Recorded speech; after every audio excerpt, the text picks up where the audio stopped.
नमस्कार मेरे प्यारे विद्यार्थियों, मैं दीपक जोशी आपके अपने चहेते और देश दुनिया के बढ़ते उभरते channel target point defence academy पर आपका हार्दिक स्वागत करता हूं, अभिनंदन करता हूं और ले चलता हूं रीजनिंग की उस दुनिया में जहां से आपके ईच एंड एवरी एग्जाम्स में क्वेश्चन पूछे जाते हैं। तो आज हम जो टॉपिक पे चर्चा करने वाले हैं उस टॉपिक का नाम है डाइस। जी हाँ, डाइस मतलब इसको हिंदी में हम बोलते हैं पासा। ये टॉपिक आपका बैंकिंग सेक्टर को छोड़ करके लगभग सभी एग्जाम्स में जहां रीजनिंग सिलेबस में रहती है वहां से इस टॉपिक से क्वेश्चंस मोस्टली पूछे जाते हैं। तो आज हम चर्चा करेंगे इस टॉपिक के बारे में, डाइस के बारे में।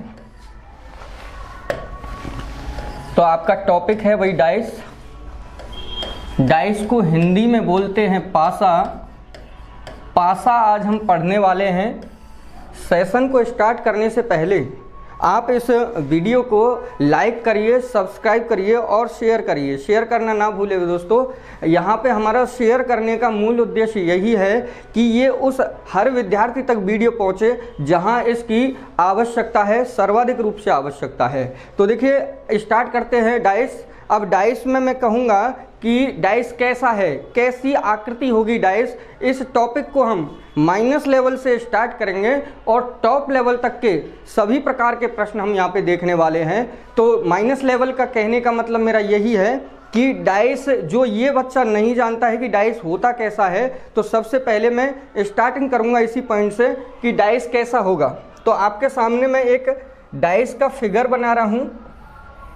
मतलब कि यहाँ एक बॉक्स मैंने बनाया है और इस बॉक्स की हर एक सतह पर मैंने कोई अंक लिख दिया है। समझना प्यारे विद्यार्थियों, मैं यहाँ पे एक जो बॉक्स बना रहा हूँ इस बॉक्स की हर एक सतह पर नंबर लिख रहा हूँ। नंबर के अलावा मैं यहाँ कोई अक्षर भी लिख सकता हूँ, चिन्ह भी लिख सकता हूँ, किसी रंग विशेष का नाम भी लिख सकता हूँ।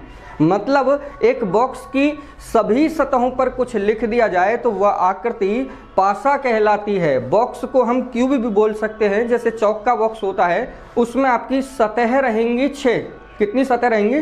6 सतह रहेंगी। अब मैंने जो आपके सामने बॉक्स बनाया है ये 2D पिक्चर में है, इसलिए आपको 3 सतह दिखाई दे रही है। बाकी की जो 3 सतह है आपकी वो हाइड है। हाइड मतलब छुपी हुई है। देखो कैसे छुपी हुई है। एक तो जो सामने वाली सतह है इसके अपोजिट जो फेस होगा वो छुपा हुआ है।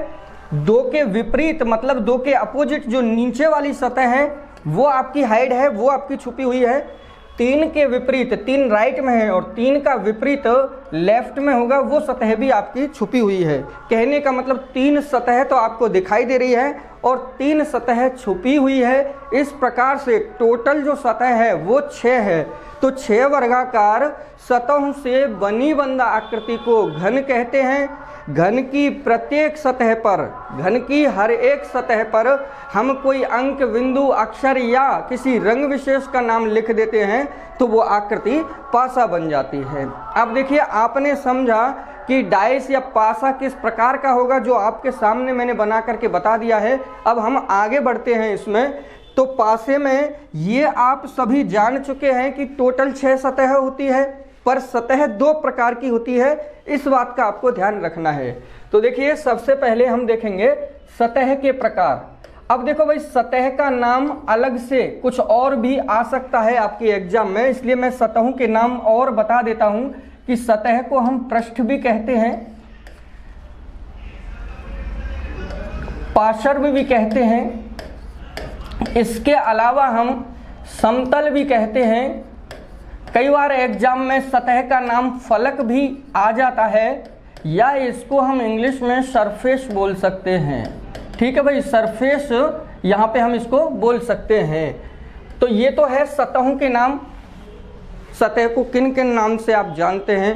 पृष्ठ के नाम से भी कह सकते हैं, पार्श्व, समतल, फलक या सरफेस भी हम कहते हैं। बॉक्स का जो लेवल प्लेन है, प्लेस है, जो समतल स्थान है वो आपका सतह कहलाता है। सतह के ये आदर्श नेम हो गए। और सतह कितने प्रकार की? 2 प्रकार की। इस बात का आपको ध्यान रखना है। सतह कितने प्रकार की? 2 प्रकार की। कौन कौन से प्रकार की? ठीक है, तो यहां पे मैं लिख रहा हूं टाइप्स ऑफ सरफेसेज। ठीक है, सतहों के प्रकार, सतह कितने प्रकार की होती है? तो हम यहाँ पे देखेंगे सतह दो प्रकार की होती है। पहला जो आपका प्रकार है या टाइप है उसको हम बोलते हैं अपोजिट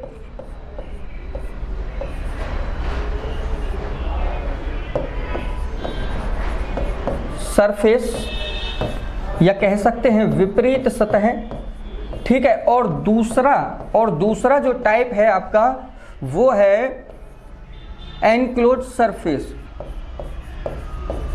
एनक्लोज सरफेस, ठीक है। इसको हम हिंदी में बोलते हैं संलग्न सतह। इसको क्या बोलते हैं भाई? हम संलग्न सतह बोलते हैं।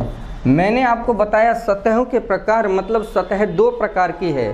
कौन कौन से प्रकार की है? एक तो है आपकी अपोजिट सरफेस और एक है आपकी एनक्लोज सरफेस। तो ये किस किस तरीके से होगी आपको समझना है। देखिए यहाँ पे मैं आपके सामने एक फिगर दोबारा से बना रहा हूँ डाइस का, जहाँ हम देख रहे हैं कि सामने वाली सतह की ये जो सामने वाली सतह है, इस सतह के विपरीत मतलब कि अपोजिट कौन सी सतह होगी? आप कहेंगे कि सामने वाली जो सतह है उस सतह के विपरीत कौन सी सतह होगी? पीछे वाली होगी। सही है ना भाई? सामने वाली सतह के विपरीत कौन सी होगी? पीछे वाली सतह। और ऊपर वाली सतह के विपरीत कौन सी होगी? बोला नीचे वाली सतह। मैं कहूँगा दाएं वाली सतह के विपरीत कौन सी होगी? बोला लेफ्ट वाली सतह। तो ये जो सामने वाली सतह के विपरीत पीछे वाली सतह है, ये आपको एक साथ दिखाई दे रही है क्या? कहने का मतलब मेरा क्या है कि विपरीत जो सतह है आपकी, मतलब सामने वाली और पीछे वाली दोनों एक साथ नहीं दिखाई देंगी। ऊपर वाली सतह और इसकी विपरीत नीचे वाली सतह, ये दोनों एक साथ नहीं दिखाई देंगी। राइट वाली सतह और लेफ्ट वाली सतह जो आपको दिख रही है कि ये विपरीत सतह है, ये एक साथ नहीं दिखाई देंगी। तो इसकी परिभाषा हम क्या बोलेंगे? अपोजिट सरफेस हम किसे कहेंगे? वे सतह जो एक साथ दिखाई ना दे विपरीत सतह कहलाती हैं। विपरीत सतह कहलाती हैं, ठीक है भाई। वे क्या कहलाती हैं? विपरीत सतह कहलाती हैं। कौन सी सतह विपरीत सतह कहलाती है भाई? वे सतह जो एक साथ दिखाई ना दे विपरीत सतह कहलाती हैं। अच्छा, ये बात हमारे समझ में आ गई कि विपरीत सतह उनको कहेंगे जो एक साथ दिखाई ना देगी। पर एनक्लोज सरफेस किसे कहेंगे या संलग्न सतह किसे कहेंगे?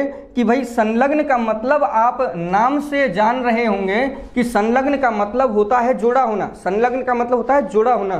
तो वे सतह जो एक दूसरी सतह से, वे सतह जो एक दूसरी सतह से जुड़ी हों,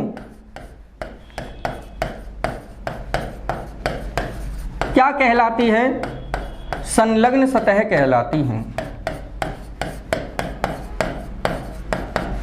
ठीक है, मैंने यहाँ पे सतहों के प्रकार जो दो है वो परिभाषा सहित समझाए हैं। ये बेसिक जो आप समझ रहे हैं, इस बेसिक से ही एक फंडामेंटल तैयार होता है, एक प्रारूप तैयार होता है, प्रश्नों को एक्यूरेसी के साथ में करने का कॉन्सेप्ट तैयार होता है।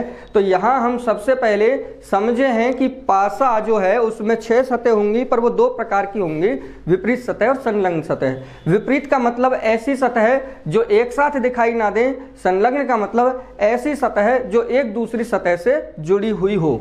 अब देखो ना, समझना, इन परिभाषा से रिलेटेड भी कई बार एग्जाम्स में क्वेश्चन पूछा जाता है। जैसे कि सीजीएल में आपसे प्रश्न पूछा गया था कि बताइए एक सतह के संलग्न कितनी सतह हैं, एक सतह के संलग्न कितनी सतह हैं। तो आप जब तक ये नहीं जानेंगे कि संलग्न सतह किससे कहते हैं और विपरीत सतह किससे कहते हैं, तब तक आप सही से आंसर नहीं दे पाएंगे। तो देखिए यहाँ पे एक सतह के संलग्न कितनी सतह होगी। एक सतह मतलब कि मैं ये सामने वाली सतह की ही बात कर लेता हूं, और ये जो सामने वाली आपको सतह दिख रही है, इस सतह के संलग्न का मतलब जुड़ी हुई कितनी सतह है। तो मैं कहूँगा 4 भुजाएं हैं, 4 सतह इससे जुड़ी हुई होगी। 4 सतह मतलब कौन कौन सी? ऊपर वाली सतह जुड़ी हुई है, राइट वाली सतह जुड़ी हुई है, नीचे वाली सतह जुड़ी हुई है और लेफ्ट वाली सतह भी जुड़ी हुई है। एक सतह के कितनी सतह जुड़ी हुई है? जितनी एक सतह की भुजाएं हैं। 4 भुजाएं हैं, 4 सतह जुड़ी हुई है। अब बताइए सामने वाली सतह के अपोजिट कितनी सतह है? बोलूंगा पीछे वाली सतह एक ही सतह तो है, सामने वाली सतह के विपरीत एक ही सतह है जो पीछे वाली है। तो इस पॉइंट को सभी नोट कर लेंगे और यहां पे लिख लेंगे कि एक सतह के संलग्न 4 सतह होती है तथा एक सतह विपरीत होती है। एक सतह कैसी होती है भाई? विपरीत होती है। संलग्न तो 4 होती है और विपरीत 1 होती है। इस बात को आप नोट कर लेना, क्योंकि अपने हाथ से लिखे हुए नोट्स, हैंड रिटन नोट्स ही सबसे ज़्यादा यूजफुल होते हैं एग्जाम टाइम पे, रिवीजन करते टाइम पे। हालांकि इसकी आपको पीडीएफ मिल जाएगी, लेकिन फिर भी आप अपने हाथ से लिखेंगे चीज़ों को। हाथ से लिखी हुई चीज़ों से हम खुद जब रिवीजन करते हैं तो हमें अच्छे से यहाँ पे चीज़ें समझ में आती है। ठीक है, तो यहाँ तक हमारा हो गया है पासे में, और हम यहाँ सीख चुके हैं कि कितने प्रकार की सतह होंगी और वहाँ उनसे रिलेटेड कौन सा आपका प्रश्न बन सकता है। इसके बाद में बढ़ते हैं आगे और हम यहाँ पे देखते हैं कि पासे कितने टाइप के होंगे। पासे कितने टाइप के होंगे, डाइस कितने टाइप के होंगे। डाइस का मतलब आप जान चुके हैं कि इसकी बनावट कैसी होगी, एक बॉक्स जैसी होगी और इस पर कुछ लिखा हुआ होगा। देखिए आप जैसे लूडो गेम खेलते हैं तो लूडो गेम में एक छोटा सा व्हाइट कलर का बॉक्स आपको दिखाई देता है जहां बिंदु अंकित होते हैं या बिंदु लगे हुए होते हैं, डॉट लगे हुए होते हैं, कुछ पॉइंट आपको वहां पे नजर आते हैं, उसे हम डाइस बोलते हैं।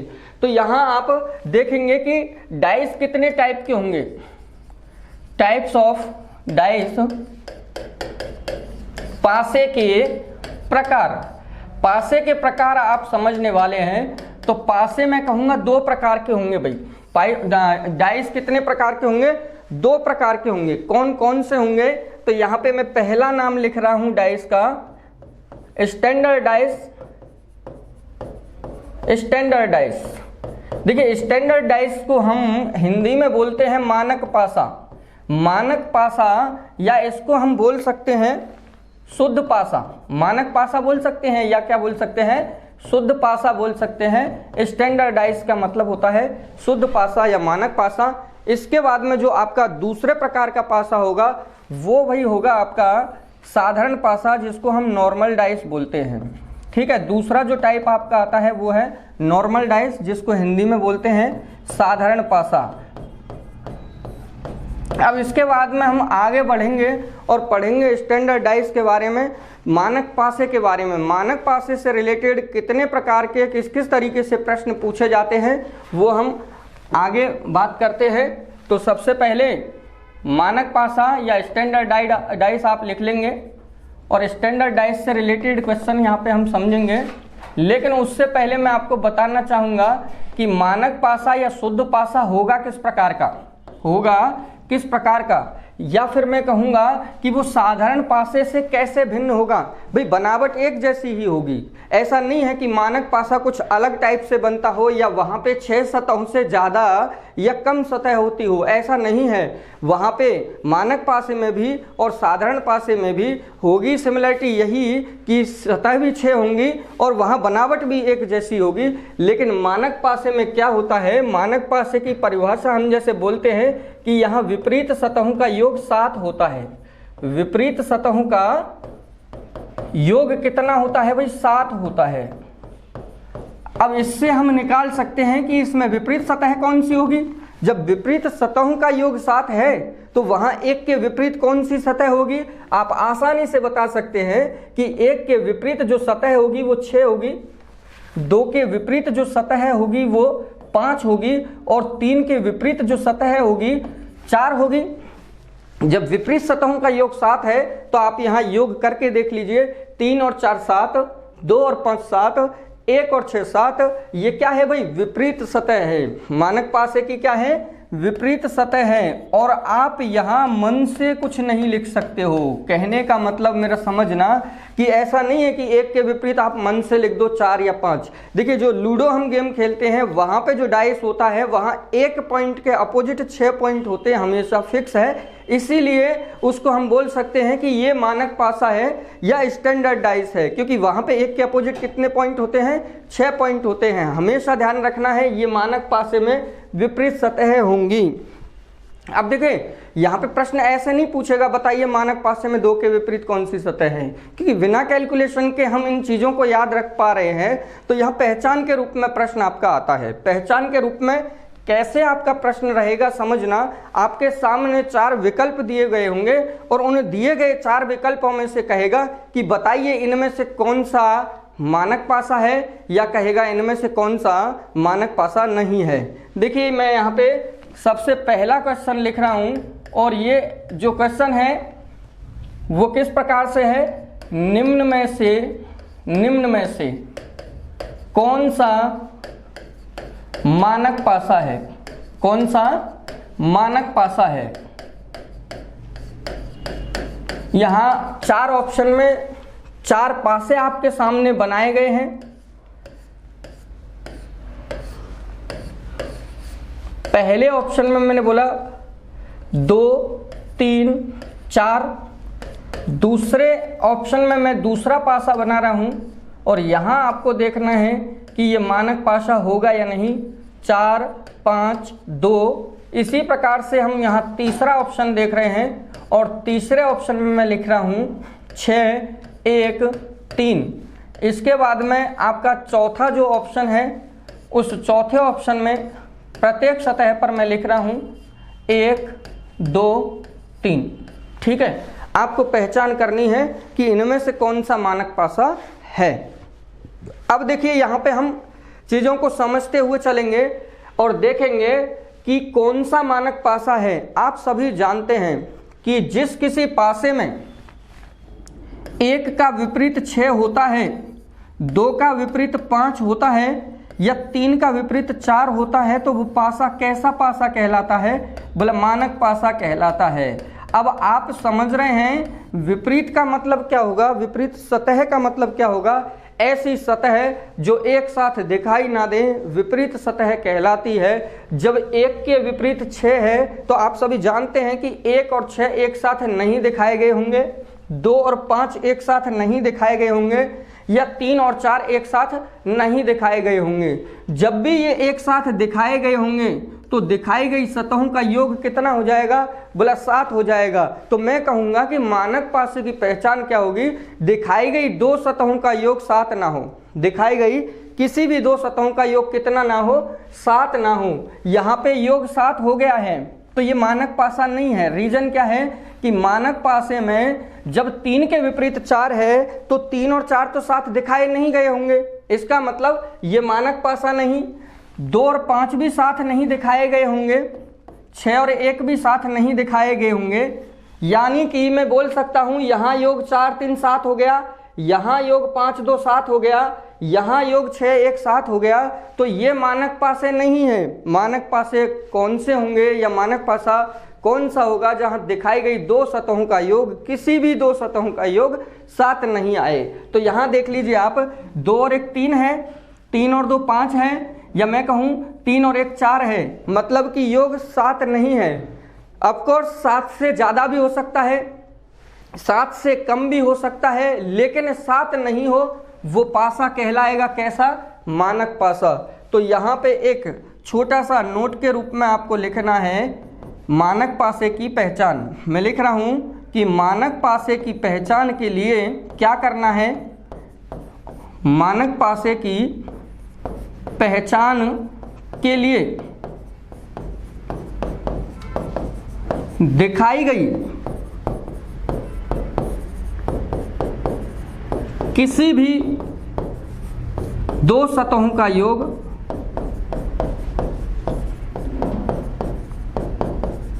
7 नहीं आए। ठीक है भाई, कितना योग नहीं आए, 7 नहीं आए। रीजन क्योंकि विपरीत सतहों का योग जब 7 होता है मानक पासे में तो दिखाई गई दो सतहों का योग 7 नहीं होगा, और जब दिखाई गई दो सतहों का योग 7 नहीं होगा तो वो कैसा पासा होगा? मानक पासा होगा। यदि योग 7 आता है दिखाई गई दो सतहों का तो उसको कहेंगे आप कि ये मानक पासा नहीं है, यहाँ योग 7 नहीं आया इसलिए ये मानक पासा है। इसके बाद में हम चलते हैं अगले प्रश्न पे। अगले प्रश्न पे जाने से पहले मैं कहूँगा इसको भी आप नोट कर लेंगे, और आगे के प्रश्न पे जब हम चलेंगे तो वहाँ पर देखेंगे कि प्रश्न किस तरीके से पूछा गया है। थोड़ा डिफरेंट है। मैं कहूँगा निम्न में से कौन सा मानक पासा नहीं है। देखिए पिछला जो प्रश्न था आपका वो क्या था? निम्न में से कौन सा मानक पासा है, और यहाँ पे बोला है निम्न में से कौन सा मानक पासा नहीं है। तो पहचान के रूप में दो ही तरीके से प्रश्न पूछे जाते हैं, या तो बोलेगा मानक पासा कौन सा है या बोलेगा मानक पासा कौन सा नहीं है। तो देखिए अब हम यहाँ पे चलते हैं फिर से ऑप्शन की तरफ, और ऑप्शन में हम देख रहे हैं कि ऑप्शन में आपका सबसे पहले लिखा हुआ है 1 2 3। तो देख करके पता चल रहा है कि ये तो मानक पासा है। कैसे मानक पासा है? कि यहाँ दिखाई गई किसी भी दो सतह का योग 7 नहीं है। योग 7 नहीं है तो मानक पासा है। अगले प्रश्न पे अगले ऑप्शन पे हम चलते हैं, और अगला ऑप्शन हम यहाँ पे देख रहे हैं 4 5 6। तो आप यहाँ पे भी आसानी से समझ पा रहे होंगे कि दो सतहों का योग यहाँ पे भी 7 नहीं है। यहाँ मैं देख रहा हूँ कि 4 और 6 कितना हुआ? 10 हुआ। 5 और 4 9 हुआ। 6 और 5 11 हुआ। तो योग 7 नहीं हुआ है ना। यहाँ योग 7 नहीं हुआ तो ये भी आपका मानक पासा है। इसके बाद में आप चलेंगे तीसरे विकल्प की तरफ।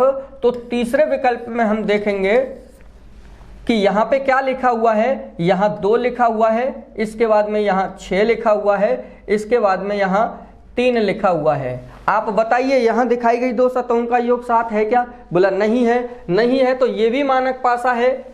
जहां दिखाई गई दो सतहों का योग 7 नहीं आएगा वो होगा मानक पासा, और यदि योग 7 हो गया तो यदि 7 हो गया तो मानक पासा नहीं होगा। अब आप आसानी से यहाँ देख पा रहे हैं कि 4 3 7 योग हो गया है, ये मानक पासा नहीं है। तो विकल्प डी आपका आंसर होगा। विकल्प डी आपका राइट आंसर होगा।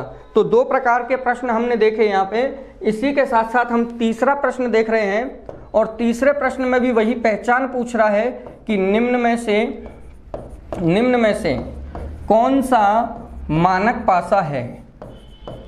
आप चारों विकल्प देख करके आंसर बताएंगे कि कौन सा मानक पासा है।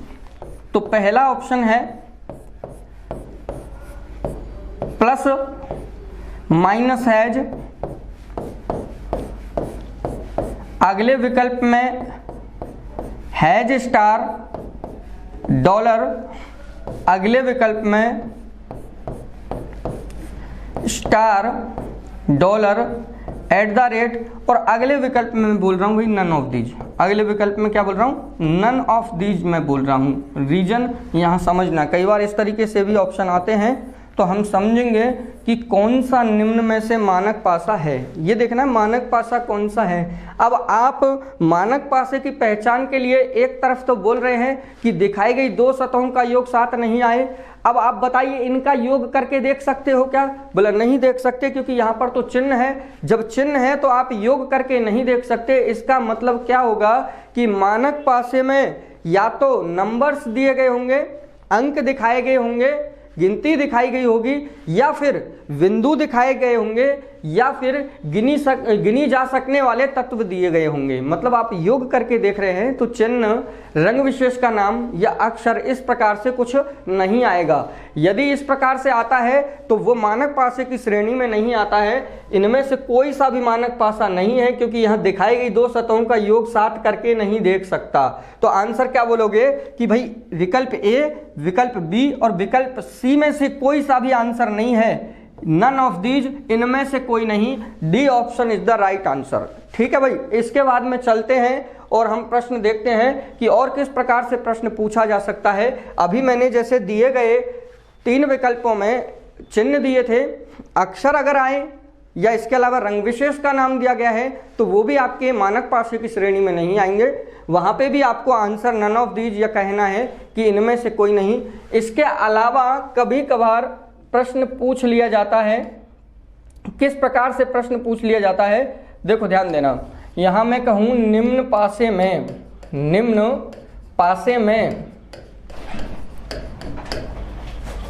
सतह एक के विपरीत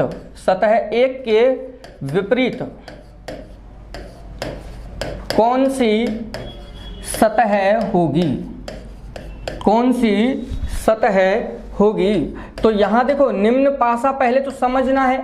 निम्न पासा जैसे कि आपका ये है और यहाँ पे आपको समझना है कि एक का विपरीत पूछा है तो ये पासा मानक पासा है या नहीं है। भाई मानक पासे की पहचान आप जानते हैं, दिखाई गई किसी भी दो सतहों का योग 7 नहीं होगा। तो यहाँ दिखाई गई किसी भी दो सतह का योग 7 नहीं है, मतलब ये मानक पासा है। अगर ये मानक पासा है तो ही आपको आंसर बोलना है एक का विपरीत। क्या बोलना है? एक का विपरीत 6 आंसर बोलना है। यदि ये मानक पासा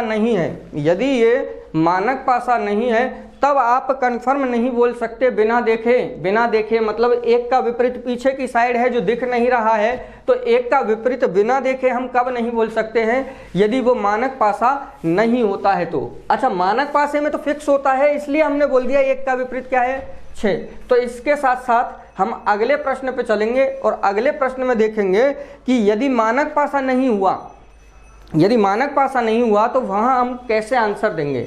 ठीक है, ये तो मानक पासा था। देखिए समझना ध्यान से, बोला निम्न पासे में सतह एक के विपरीत कौन सी सतह होगी। यहाँ जो निम्न में पासा दिखाया गया है ये मानक पासा है, हमने पहचान से समझ लिया है, इसलिए एक का विपरीत आंसर दिया है 6। इसके बाद में आप समझना, यदि मैं यहाँ पे कहूँ निम्न में से सतह एक के विपरीत कौन सी सतह होगी। अब देखो निम्न में जो पासा मैं यहाँ पे दिखा रहा हूँ, निम्न में जो यहाँ मैं पासा दिखा रहा हूँ वो पासा है 1, 5, 6। बोलो मानक पासा है क्या? देखने से पता चल रहा है कि दिखाई गई दो सतह 6 और 1 का योग कितना आ रहा है? 7 आ रहा है। तो मैं कह रहा हूं कि मानक पासे की पहचान के लिए दिखाई गई दो सतहों का योग 7 नहीं आए, जबकि यहाँ आया है तो ये मानक पासा नहीं है। ये कैसा पासा नहीं है भाई? मानक पासा नहीं है। ये मानक पासा नहीं है तो क्या करें फिर? तो यहाँ पे देखना, एक का विपरीत पूछा है, एक के विपरीत सतह होगी नीचे वाली सतह। नीचे वाली कौन सी सतह होगी? हम कैसे अंदाजा लगाएं? अंदाजा सिर्फ ये लगा सकते हैं कि एक पासे में 6 सतह होती है, 6 पे माना कि 1, 2, 3, 4, 5, 6 अंकित है, तो एक का विपरीत आपको पता है 6 नहीं होगा, है ना। मानक में तो फिक्स होता है, पर ये मानक ही नहीं है तो एक का विपरीत यहाँ 6 नहीं होगा क्योंकि 7 दिखाया गया है। और एक का विपरीत 5 भी नहीं होगा। 5 क्यों नहीं होगा? क्योंकि ये भी एक के साथ दिखाया गया है। तो इसके अलावा कौन कौन सी सतह आपकी बच रही है? 1 से 6 तक की गिनती में मैं बोलूंगा कि एक तो बच रहा है भाई 2, इसके अलावा बच रहा है 3 और इसके अलावा बच रहा है 4। तो हमारा आंसर है या तो 2 या 3 या 4, इनमें से आंसर है। अब ऑप्शन कैसे दिए गए हैं? ऑप्शन में माना कि शुरुआती 2 सतह दी नहीं गई हो, केवल ये ही दे रखी हो, तो ये आंसर हो जाएगा, है ना। कहने का मतलब इनमें से केवल एक ही सतह दिखाई गई हो, 2, 3, 4 में से केवल एक ही सतह दिखाई गई हो, तब तो हम आंसर फिर भी विकल्प के आधार पर कंफर्म दे सकते हैं। पर तीनों ऑप्शन में हो तो आपको आंसर यही देना है, या तो 2 या 3 या 4। क्लियर है भाई? तो मानक पासे से रिलेटेड जितने भी तमाम प्रकार के प्रश्न मैंने आपको बताए हैं, इनके अलावा आपका कोई प्रश्न एग्जाम में मानक पासे से रिलेटेड नहीं बनेगा। ठीक है, तो ये यहाँ पे हमारा एक जो डाइस है, मानक पासा जो है, स्टैंडर्ड जो डाइस है, ये कंप्लीट हो चुका है। प्रैक्टिस हम लास्ट में और इनकी करने वाले हैं। अभी हम टाइप वाइज टॉपिक्स को समझ रहे हैं कि मानक पासे से रिलेटेड कितने प्रकार के प्रश्न और किस किस तरीके से सॉल्व करने हैं, वो मैंने आपको बताया है। इसके अलावा साधारण पासे से रिलेटेड जितने भी प्रकार के प्रश्न बनेंगे वो हम अगले वीडियो में देखने वाले हैं। तब तक के लिए धन्यवाद, थैंक यू। है।